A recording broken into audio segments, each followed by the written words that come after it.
sports, this is Sean O'Malley, the making of a champion. What's up, everyone, and thank you so much for joining us for our half-hour special, Sean O'Malley, Making of a Champion. Alongside Tom Wiley, I'm Kyle Hansen, and we'll be your host for the show as we break down everything for the Sugar Show as he gets set to take the walk here at the Sphere on Saturday at UFC 306. Yeah, Kyle, and it all had to start somewhere, and for Sugar Sean O'Malley, that was Helena, Montana. It's where the energetic athlete found his personality and grew into the star he is today.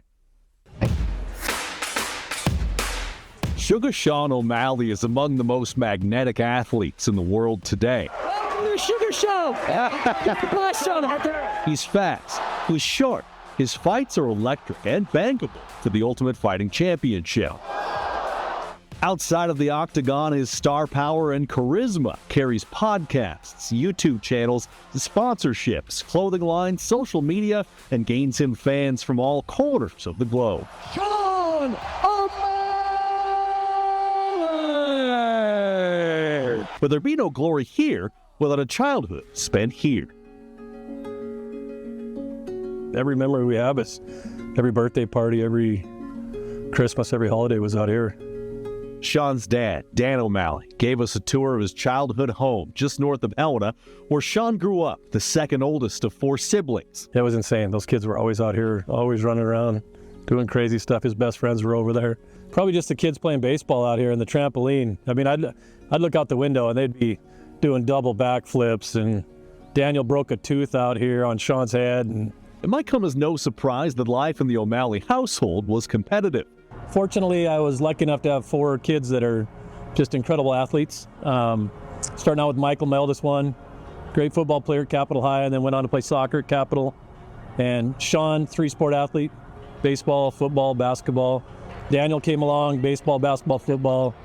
Michaela came along, and it was basketball, volleyball, and just all great athletes, just super dedicated athletes. And Sean's athleticism showed itself at an early age. Just ask his 5th grade football coach, Sonny Silverthorne. He wasn't 65 pounds soaking wet, and he would have played anywhere. He played 4 positions, I think. I think he played punt returner, kick returner.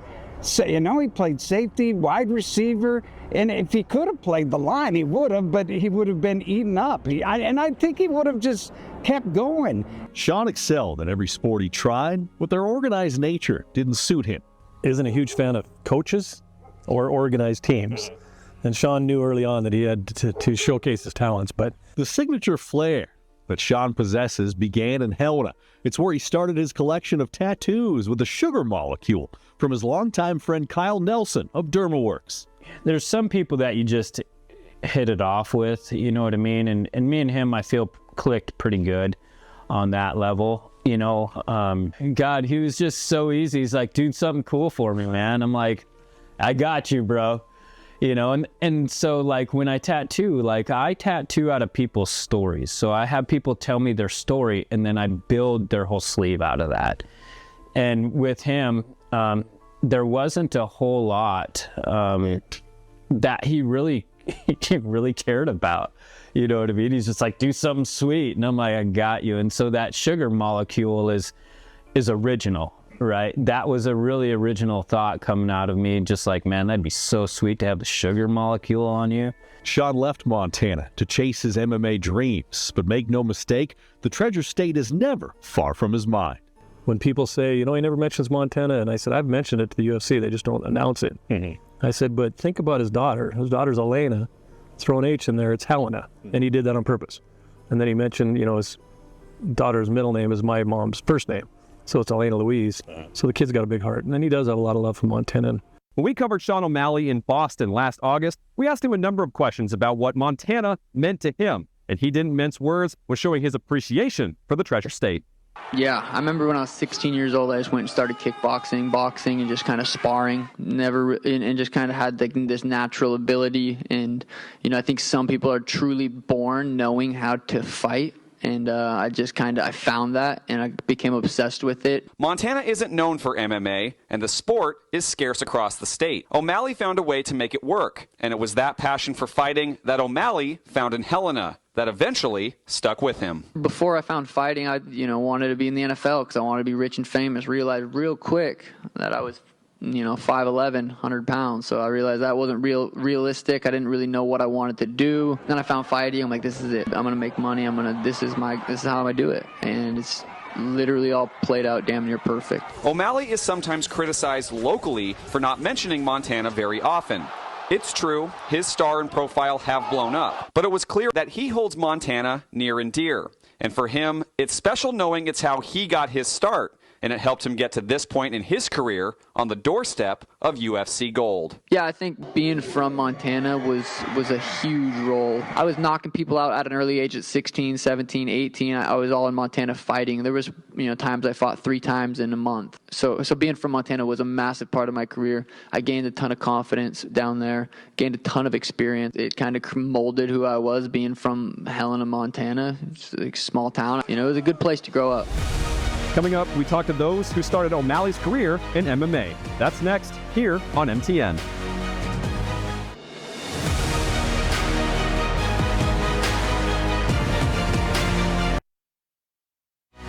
Welcome back to Sean O'Malley, the making of a champion.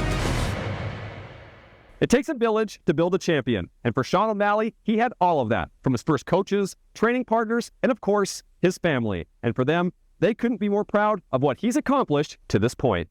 Everyone knows Sugar Sean O'Malley as the exhilarating styling and profiling mixed martial artist whose striking is some of the best in the UFC. But it wasn't always that way. In fact, those who know O'Malley well will tell you the violence of combat sports used to be too much for the future fighter to stomach. And Daniel and Michael and I would sneak downstairs to add DVDs of old UFC fights because his mom despised the fact that we'd watch violence. So Michael and Daniel and I snuck downstairs, a big screen TV, watching these fights. Sean runs downstairs. He's wild and crazy. He's probably in his underwear, just being nuts. And he's like, what are you watching? And I said, UFC. And he's like, how do you watch that? That stuff's disgusting. Ran upstairs, dined me out. Wife came back down, made us turn it off, took my DVDs. And I'm like, Sean. And now he's #1 in the UFC. So. But as he grew up, his interests began to change. Frustrated by high school, O'Malley needed direction. Enter Johnny Aho and Steven Jimenez, 2 former fighters and current coaches who took the young, energetic athlete under their wing at their gym, Team Proven Grounds. I was familiar with Dan. Dan and I knew each other, and he came to me one day at practice and pulled me outside and said he had a son who was worried about he might be going down the wrong road, and he wanted to prevent that if possible. So he said, I'd like to put him in your hands, see what you can do. The next day he had brought Sean to practice, and I pulled Sean outside one-on-one and asked him really what his goals were, why he wanted to train. He said, just don't want to end up going down the wrong road, and I need focus in my life, I need discipline, and I'd like to learn to fight. And thus, the fighting seed was planted, and away O'Malley went. In the very beginning, he was kind of lazy and wanted to do everything his way. And like I said, he got beat up a lot. All the girls were tapping him out, choking him out. And he got frustrated, always going home bloody. Always blood all over his face. Yeah. It was shortly after that when he started to listen to us that he went leaps and bounds over everybody. Eventually, O'Malley began to excel. And when the gym members would get together to watch UFC events, his coaches made sure to let O'Malley know of his potential. You're better than half of the guys that are up there already fighting. You're going to be there one day, just keep working hard. And we knew it. We knew he was going to be that special superstar, in the works. It was just a matter of time, before he was already getting there. So we knew he was always going to be there. Yeah, fact. O'Malley's work ethic was second to none, according to his coaches, both in training, but in the little details as well. Yeah, he was the first in the gym. Getting there, cleaning up, mats, sanitizing, getting everything ready, all laid out. And then he was the last one to leave too, helping us get everything all put away nice and neat. I like to say he was probably one of the hardest working fighters I've ever had a chance to work with. His smooth, unorthodox style soon took on a life of its own in his fights. And his coaches, rather than change it, let him run with it. With the team came traditions that suited and began O'Malley's style. I used to paint his nails before every fight. We'd be in the hotel room. I'm on my hands and knees on the floor, and he's sitting back on the couch, and I'm painting his toenails hot pink. Because that really is the last thing you want to see before you get kicked in the face. And then there's the history behind the nickname Sugar. I watched him for a while, and yeah, he was just so sweet to watch. Sugar. It just had to be Sugar. Eventually, the day would come where O'Malley had to leave Montana to fully pursue fighting and find the high-level training he needed. While understandable, it was tough for the team to see him go. That was one of the saddest days of my life, was to say goodbye to him, let him go. You know, I was more like his high school teacher. Now he's got to go see a professor in college. That was the next step in his evolution, and I knew it was going to have to happen. It was really sad. He was the star of our team, plain and simple. He shined, and everybody knew he was the man, and everybody knew he was going to be the man. And he went on to be the man. O'Malley found his way to the MMA lab in Phoenix, where he linked up with his current coach and Great Falls native, Tim Welch. The growing pains were there, but O'Malley never quit. He went to Phoenix. He was going to be there for 2 weeks. He called me a week into it crying. He's like, Dad, these guys are tougher than I thought. I don't know if I'm cut out for this, man. I've got concussions and I'm getting beat up. They're true fighters down there at the lab in Phoenix. I said, come home, Sean. You just went out and tried it. Who cares? You gave it a try. And he's like, no, I'm going to stick it out. And the rest, as they say, is history. I see him as a role model every day in my gym. You know, everybody talking, hey, I want to be like Sean. I want to be like Sean O'Malley. You know, I want to be that champion in Montana. You know, and we're starting to see some champions. We got a BKFC champion out of Great Falls. You know, I mean, it's phenomenal to see that people are putting in that kind of work. And it starts with Sean O'Malley, because everybody wants to be a Sean O'Malley. You know, I told him when he was 16 years old, I said, mark my word, and you're hearing it here first, you will be a household name. Sean O'Malley will be a household name. And he said, you really think so, Coach? And I said, I do. And he spoke it out. He said, I will be the best in the world at 135. I'll be the world champion at 135. Look at him today. Coming up, the backstory continues. We'll catch up with some of Sean's first sponsors in Montana. That's next here on MTN.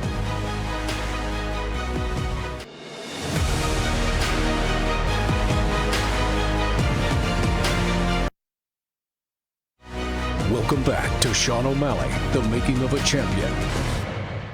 It can be really hard to sustain a career in mixed martial arts financially with living expenses and gym expenses, but Sean O'Malley had several backers in his home state of Montana who stepped up to the plates, and when he moved down to Arizona to train full-time, they were still in his corner every step of the way.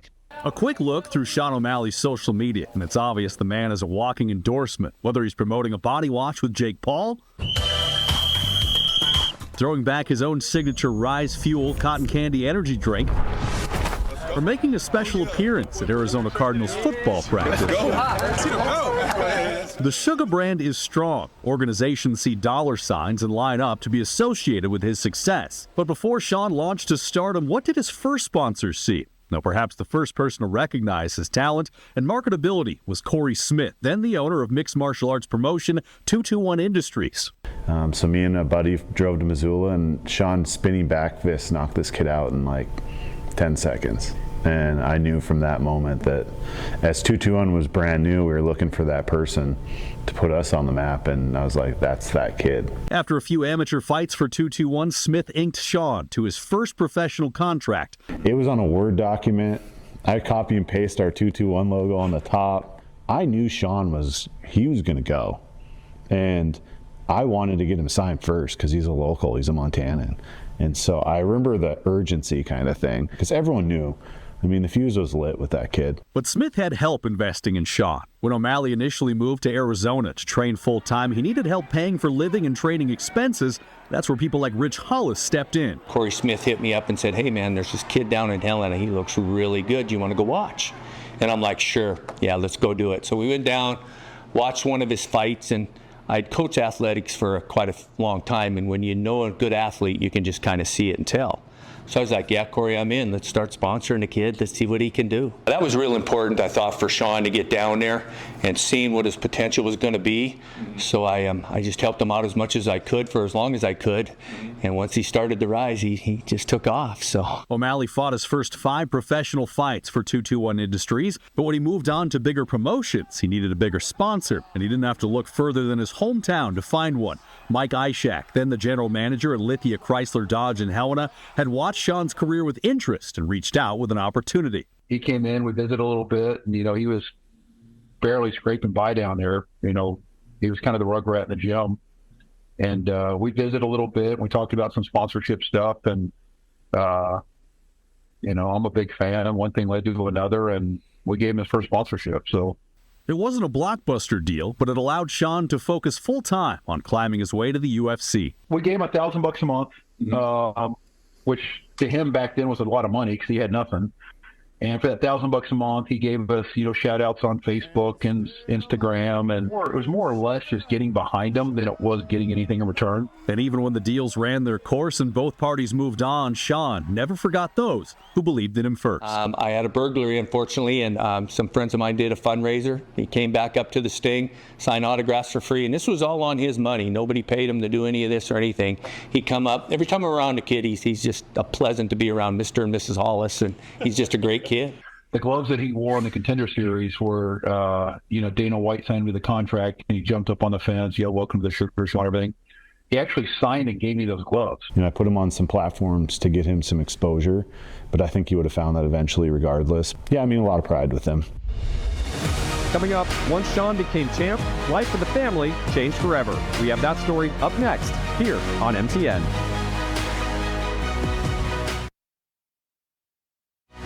Welcome back to Sean O'Malley, the making of a champion.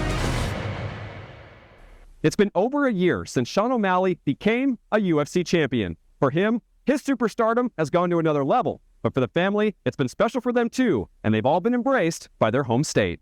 It's been a whirlwind life for the O'Malley family since Sean became a mixed martial artist rising in Montana. But the past year has taken that craziness and multiplied it tenfold as the Sugar Show won the UFC bantamweight title in Boston last August and defended it in March in Miami. It's kind of a pinch me type of thing. I guess I don't even realize the full excitement of having a son as a world champion. And he's still Sean. I talk to him every day on the phone. He doesn't talk to me like he's a superstar. He talks to me like he's Sean. Sean's stardom has continued to explode after already serving as one of the most popular figures in combat sports. But the Helena native broke through to a new height when he took home the belt, something that didn't surprise those who are closest to him. But in the last 3 years, we all knew it. Sean's he has so much confidence and he has so much ability that we all knew it was going to happen. I don't think anybody in our family was surprised that this was going to happen. Sean's celebrity has blown up even further with appearances on things like the roast of Tom Brady and a recent social media shoot with the Arizona Cardinals football team. For the family, recognition has grown as well, including back in Helena, where his dad, Dan, still resides. But the two still talk every day. We made a decision years ago that we don't talk about business. I want to talk to Sean. We call him Nani. I want to talk to Sean. When I call him, I don't want to talk to Sugar Sean. I see everything else that you're doing, but let's just be father-son. So most of our conversations are he got a new tractor, or Tammy the cow, or a lot of it's over his daughter Elena. 99% of our conversations are just father-son conversations, not business. Sean's recognition has exploded locally as well, as the state of Montana has more willingly embraced their proverbial fighting son. Just weeks after his title win in Boston, O'Malley was welcomed home in front of tens of thousands of people at Washington Grizzly Stadium during a football game, where he raised the number 37 flag, stayed and supported the Grizz football team the whole time, then celebrated with them after. It was a moment that validated O'Malley in his home state. I couldn't calm Sean down enough 10 minutes before he had to go out and raise the flag. And I said, "Why are you so nervous? You just fought in front of 5 million people. There's 20,000 people out here." And he said, "I don't want to disappoint Montana. I'm super excited to be back to Montana. I want to make sure it's the right thing. I want to make sure I do what's right for Montana." Then he revisited his hometown for a sponsorship deal with Town Pump earlier this year, with a countless number of fans there to welcome him back once again. He still has those Montana roots, and he still wants to present those Montana roots, so that was extremely fun. Life since Sean became champ has continued to be blessed for him and the O'Malley family, as the Montanan is set to enter the spotlight once again at UFC 306. Up next, we'll wrap up the show by previewing his fight here in Las Vegas. Stay with us. Be right back on MTN.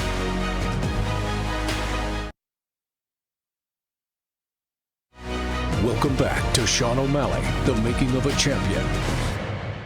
Well, thank you for watching The Making of a Champion and the rise of Sugar Sean O'Malley. We're not done here in Vegas. We have another special coming up for you on Saturday. That's going to be the road to the UFC. And, of course, we're going to have plenty of daily coverage for you leading up to the fight on Saturday. If you head over to MontanaSports.com, Tom and I have every angle of the story covered, from O'Malley's home in Helena to everything going on boots on the ground here in Las Vegas. It's going to be a fun week and exciting moment here at the Sphere on Saturday. And, of course, we'll be on site for the fight itself. For Tom Wiley, I'm Kyle Hansen with MTN Sports. Have a great evening.